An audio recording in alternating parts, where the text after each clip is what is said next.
Y hoy estamos avanzando hacia otro campo del socioconductismo que indica que el comportamiento del sujeto tiene mucho que ver con las actitudes y con la manera en la que desde una lógica comunicativa logra afectarse o logra influenciarse en las actitudes del sujeto. Ahí estaríamos hoy. Este es un campo muy importante para la psicología actual, al punto de que muchos hablan de una psicología persuasiva o en otros casos de una ingeniería persuasiva o una ingeniería psicológica, que justamente lo que busca es a través de la persuasión generar un campo de actitudes que garantiza, digamos, que el sujeto se comporte de determinadas formas. Hoy esa persuasión, en esto pues evidentemente el autor, dada también la época en donde está escribiendo su texto, no avanza lo suficiente, pero hoy esa persuasión está mediada por la teleinformática, está mediada por los dispositivos tecnológicos y por la inteligencia artificial, lo que hace que sea mucho más potente, como lo vamos a ver en uno de los ejemplos. Es decir, cuando esta ingeniería de la persuasión está programada algorítmicamente, tiene la garantía de que logra tener pues un efecto mayor en la configuración de las actitudes y en esa misma medida en el condicionamiento de ciertos comportamientos del sujeto. Entonces eso es lo que vamos a ir discutiendo en esta mañana. Eh, Podríamos iniciar pues justamente con la discusión que el autor nos propone, esta en donde él indica que la actitud pues está en relación con la conducta, ¿cierto? En la medida en la que si logramos generar un cambio en las actitudes, pues podemos garantizar que los individuos se comporten de cierta forma. Entonces ahí hay una relación entre actitudes y comportamiento.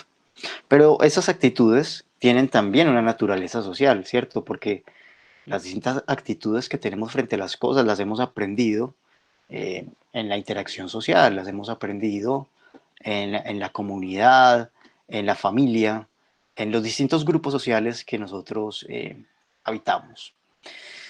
Y es por eso que algunos autores, como Ibáñez, por ejemplo, indican que las actitudes son auténticas ideologías de la vida cotidiana, ¿cierto? Porque en esa actitud está condensada parte de la ideología de mi grupo social, ¿cierto? La manera en la que yo como, la manera en la que yo me dispongo a la hora de trabajar o realizo distintas acciones cotidianas, ¿no?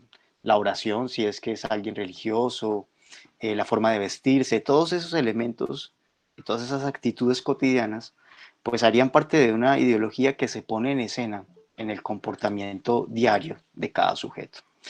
Eso hace, de todas maneras, que exista la posibilidad de observar esas actitudes a través de los comportamientos manifiestos, ¿no? Digamos que las actitudes no es que estén ahí puestas a la vista, sino más, sino que para poderlas observar, pues hay que deducirlas a partir de los distintos comportamientos del sujeto. Lo cierto es que en una definición general de la actitud, pues lo que va a decir en este caso Ovejero es que una actitud es una predisposición aprendida, ¿cierto? Y eso es lo importante, digamos, o el punto de partida. Es una predisposición aprendida. Quiere decir entonces que esta se integra al comportamiento a través del aprendizaje, a través de la relación. Entonces es una actitud es una predisposición aprendida a responder de manera consistentemente favorable o desfavorable respecto a un objeto dado, ¿cierto? Entonces, esa predisposición aprendida permite responder de distintas formas frente a una situación dada o frente a un objeto.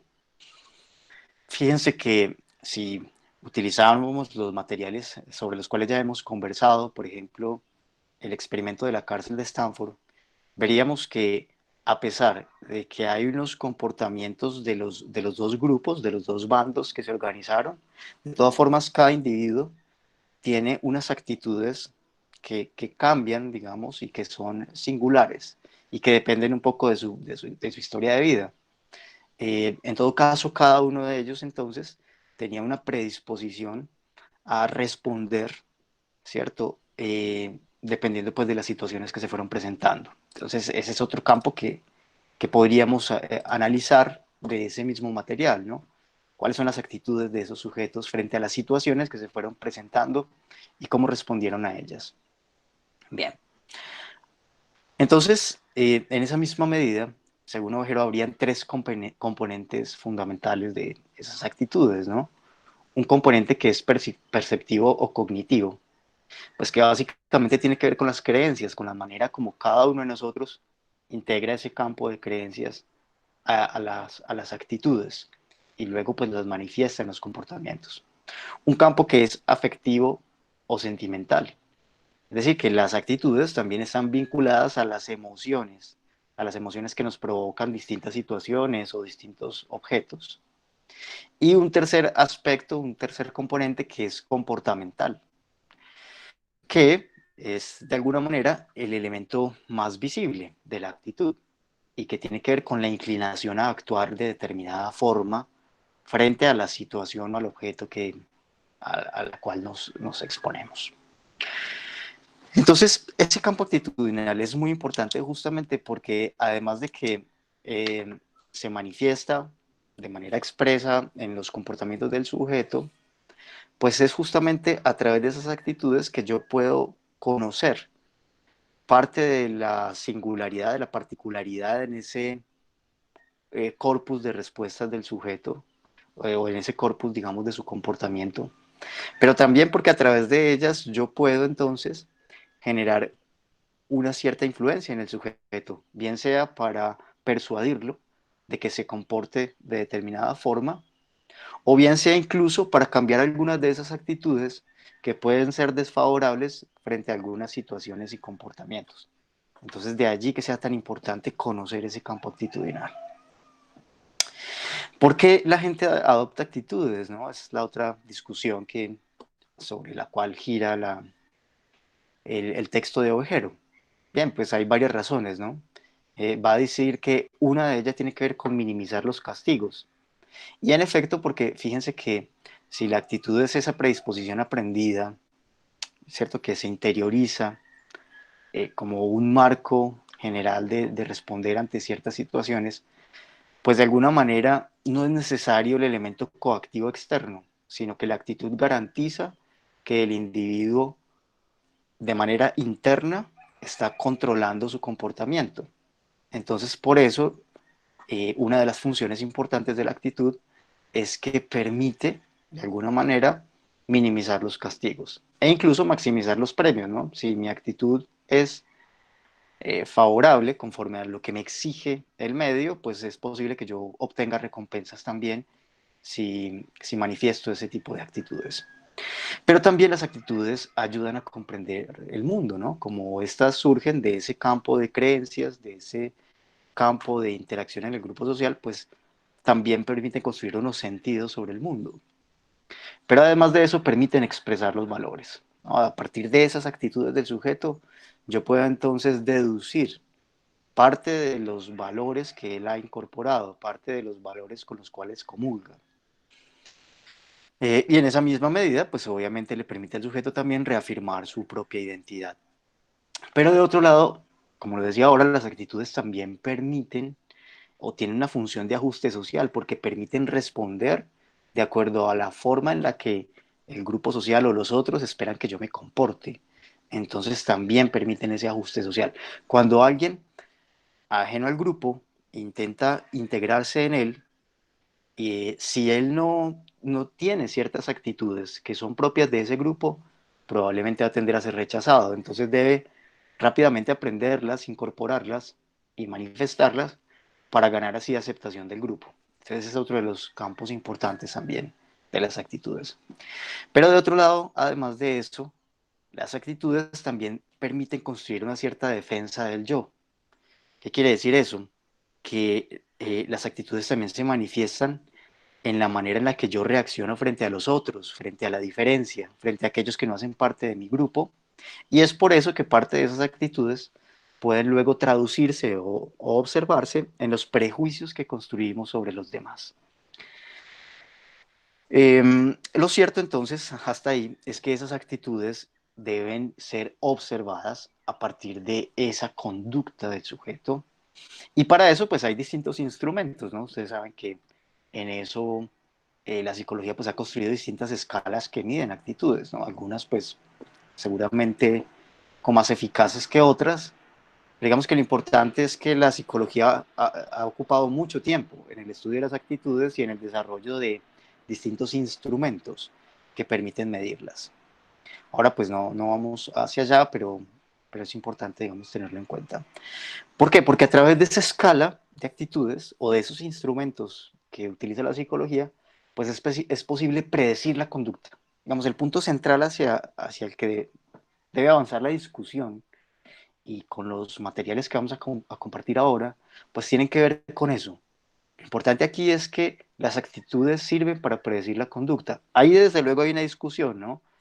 Al interior de la misma psicología hay quienes afirman que las actitudes sirven para predecir la conducta y quienes dicen que finalmente no del todo, no mucho, digamos, que el porcentaje de predecibilidad no es tan alto. Pero cuando nosotros lo vemos en el campo de la programación, como les he sugerido, que lo trabajemos en el documental de Netflix, ¿cierto? El que les propuse el dilema de las redes sociales, allí puede verse que en realidad los algoritmos, que ya no sería, pues, que digamos que ya no es un instrumento que está inserto en la psicometría, ¿cierto? No son escalas de medición. Es un mucho más complejo el algoritmo, o estos algoritmos, ¿no? Porque estos algoritmos lo que hacen es, además de ir observando y estandarizando o midiendo, digamos, la conducta del sujeto, en función de eso mismo van generando nuevos contenidos. Entonces, de alguna manera, el sujeto comienza a convertirse en predecible y cada vez es más predecible para la máquina, porque el algoritmo aprende constantemente de las actitudes que manifiesta el individuo y en la medida en la que el individuo manifiesta más actitudes frente a distintas situaciones, la máquina, diríamos, pero digamos ese algoritmo o ese software entonces tiene la posibilidad de conocer más en profundidad al individuo cada vez y entre más lo conoce, pues más fácilmente puede llegar a predecir su comportamiento, digamos, ese es el punto, esa es la discusión que interesa pues abordar. Ahora bien, ¿qué ocurre también con esto? Que no todas las actitudes pues digamos, tienen la misma fiabilidad a la hora de yo predecir el comportamiento del sujeto. Porque hay algunas actitudes que tienen que ver con la experiencia directa de cada uno y otras que probablemente pues están en un escenario más indirecto. Estas actitudes que cruzan la experiencia del individuo, que tienen que ver con su mundo concreto, con la manera en la que él se enfrenta a distintas situaciones, garantizan un poco más la predecibilidad del comportamiento del sujeto. Eso básicamente es lo que ocurre con estos algoritmos de los que estaba hablando, y es que como las distintas manifestaciones actitudinales del sujeto, por ejemplo en las redes sociales, pues tiene que ver con experiencias concretas, directas y cotidianas, pues en esa misma medida se hacen, digamos, esa predecibilidad se hace mayor, ¿no? Porque son reacciones del sujeto frente a cosas que le pasan cotidianamente y que tienen que ver además con las emociones que le despiertan y demás. Entonces es muy importante tener en cuenta ese aspecto también para poder contemplar hasta dónde las actitudes permiten o no permiten predecir el comportamiento del sujeto. Lo cierto es que a la hora de tomar una decisión, las personas tienen en cuenta la información disponible de manera que si esta es más accesible, ¿cierto? Pues entonces más fácilmente puede ser tenida en cuenta.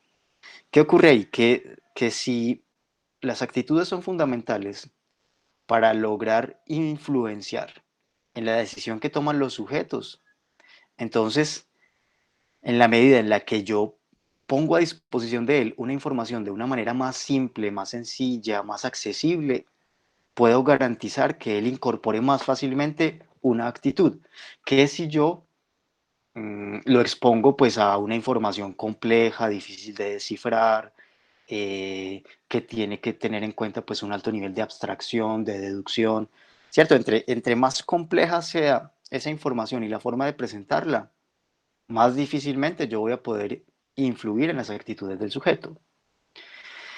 Y es por eso que acá, a la hora de hablar ya, digamos, de la ingeniería de la persuasión, pues entonces la publicidad se convierte en un mecanismo ideal para lograr generar esa influencia en las actitudes del sujeto. Porque fíjense que en una propaganda, por ejemplo, la información es una información sencilla, accesible, con un lenguaje pues absolutamente cotidiano y trivial, que no requiere un mayor ejercicio pues cognitivo, de abstracción, de deducción, de razonamiento del sujeto para poderse incorporar, ¿cierto? Si nos fijáramos en las propagandas de Coca-Cola, por decir algo, o de Sprite, veríamos que el mensaje que se introduce es tan sencillo y la actitud que propone, digamos, que propone que el sujeto incorpore, pues es absolutamente simple, pero por eso mismo es fácilmente asimilable, ¿cierto? Eh, entonces, fíjense cómo todos estos mensajes publicitarios pues están un poco en esa lógica de la ingeniería de la persuasión a través de una información disponible que es fácilmente accesible para el sujeto. Eso implicaría necesariamente, si lo sopesáramos digamos, en el campo de la formación y de la información, eso implicaría que eh, todos los lenguajes profesionales, académicos eh, y argumentados difícilmente logran generar cambios actitudinales en un grupo poblacional, llamémoslo así, del común, en las personas del común. Mientras que una información de orden más sencillo, en el campo de la comunicación y la publicidad, logra generar una influencia rápidamente en los públicos. Y eso es algo que debemos advertir porque en ocasiones, desde la psicología y desde la psicología social, queremos proponer ciertas intervenciones a través de las cuales se generan cambios actitudinales, porque es que fíjense que aquí no estamos hablando solamente de generar cambios actitudinales en función del consumo o en función de ciertos comportamientos, digamos, mmm, pues propios de la ciudadanía, por ejemplo, sino que acá estamos hablando de generar un cambio comportamental y actitudinal en todas las esferas. Ustedes pueden proponerse, por ejemplo, hacer un programa de intervención para que la gente deje de fumar, para que no tome cuando va a conducir, para que no recurra al castigo físico cuando va a corregir a sus hijos, en fin, digamos, todo el tiempo la psicología pues lo que está buscando es generar en los sujetos, en los grupos poblacionales a los cuales se dirige, un cambio actitudinal, ¿no? Y para eso pues se desarrollan distintos programas de intervención y demás. Pero ahí es importante tener en cuenta esas estrategias. ¿Cuáles son las estrategias que realmente pueden garantizar un cambio actitudinal? Bueno, y también a qué plazo, ¿no? Porque ahí también hay que mencionarlo. Estas actitudes que fácilmente pueden ser influenciadas por esta información disponible, accesible y sencilla, a veces no logran generar un cambio actitudinal a largo plazo. También eso tendríamos que observarlo. Ahí ya es cuando vamos entrando un poco al tema de cómo es que toda esta ingeniería de la persuasión depende realmente del individuo al cual se dirige. Dependiendo de él, pues yo tengo que hacer unos ajustes para lograr que ese cambio actitudinal o esa ingeniería persuasiva sea un poco más efectiva, desde luego.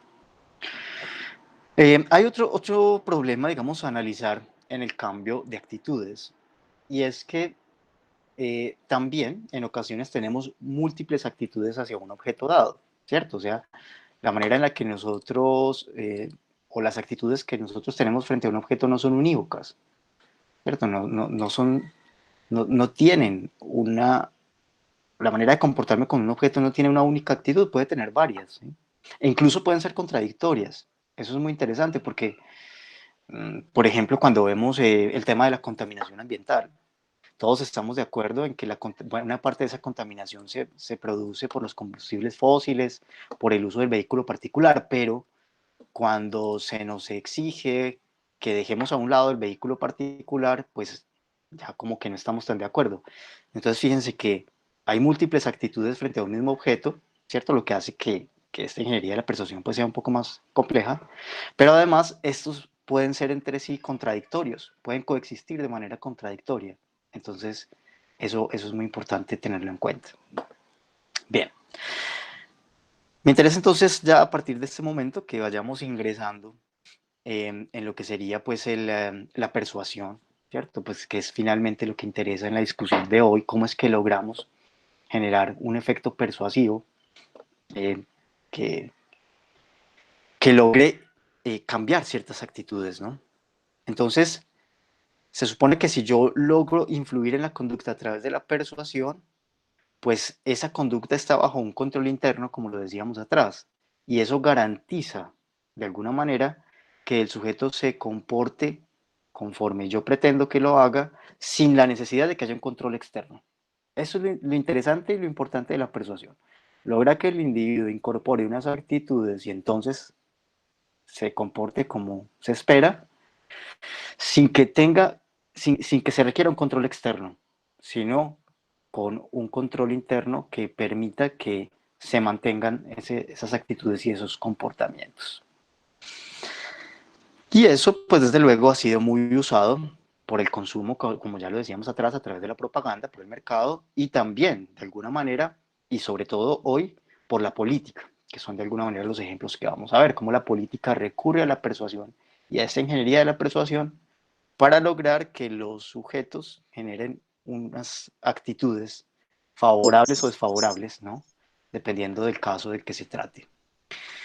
Lo cierto, y para ir dando paso entonces a esta segunda parte, que es en donde ustedes verán los videos, lo cierto es que debemos tener en cuenta que solo existen dos maneras eficaces de conseguir que alguien se comporte de determinada manera.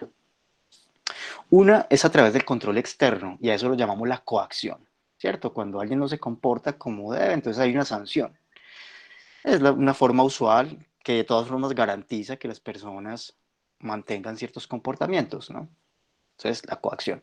Y la otra es la persuasión, en donde a través de esos controles internos yo logro que ese sujeto pues genere un cambio actitudinal que se revierta pues obviamente en los comportamientos que yo espero que él realice.